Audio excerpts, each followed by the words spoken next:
বন্ধুরা, বাজারে এসে গেছে সজনে ডাঁটা। তাই আজকে সজনে ডাঁটা, আলু এবং কড়াইশুঁটি দিয়ে পোস্ত বানাবো। খুব ছোট্ট সহজ রেসিপি, খুবই উপকারী। দেখুন কিভাবে হয়।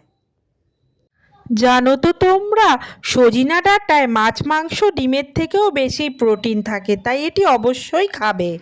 উত্তপ্ত কড়াইয়ে সাদা তেল দিয়েছি, পোস্ত তো তাই রিফাইন তেলে রান্নাটা করব।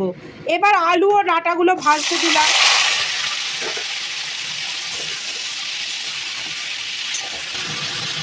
লবণ দিলাম, সামান্য হলুদ দিলাম, নাড়াচাড়া করব।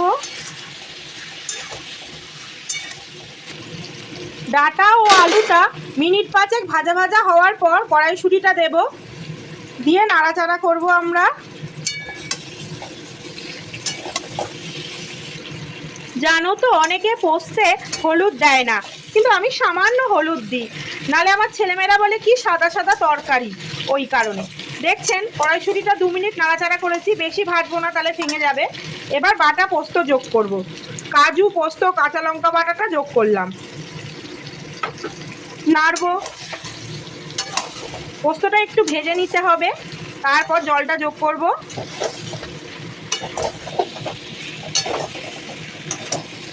এবার জল যোগ করব, 1 গ্লাস মতো জল দিচ্ছি। নতুন আলু তো, আলুটা একটু সিদ্ধ হতে সময় লাগবে। এখন ফ্যাক্টরিতে, বিশেষত বিদেশি ফ্যাক্টরিতে কলাপাতা থেকে ডুপ্লিকেট কড়াইশুঁটি তৈরি হচ্ছে এবং ফ্রোজেন কড়াইশুঁটি বলে ওগুলো মার্কেটে রমরমিয়ে চলছে। তাই আমরা শীতকালে এই কড়াইশুঁটিটা যতটা পারি রান্নাতে তো দিই, আবার খানিকটা রোদে শুকিয়ে, অর্থাৎ সূর্যের আলোয় কড়াইশুঁটি শুকিয়ে রেখে দিই। আমরা কড়াইশুঁটিটা খুবই ভালোবাসি। এই জলটা দিয়ে দিয়েছি, এবার ঢেকে দেব। মিনিট 10 মিনিট পর রেডি হয়ে যাবে আমাদের এই পোস্ত। সামান্য চিনি দেব। রান্নাটা মিনিট 10 ফোটার পর 2টো চেরা কাঁচা লঙ্কা, 1 চামচ চিনি দিয়ে নেড়ে চেড়ে নেব। নেড়ে চেড়ে নিয়ে ওপর দিয়ে সামান্য সরিষার তেল দিয়ে নামিয়ে নিলেই তৈরি সুস্বাদু সজিনা ডাঁটা ও আলু পোস্ত। তাহলে রেসিপিটা দেখে নিয়েছেন, সবাই বানাবেন, খুব ভালো থাকবেন।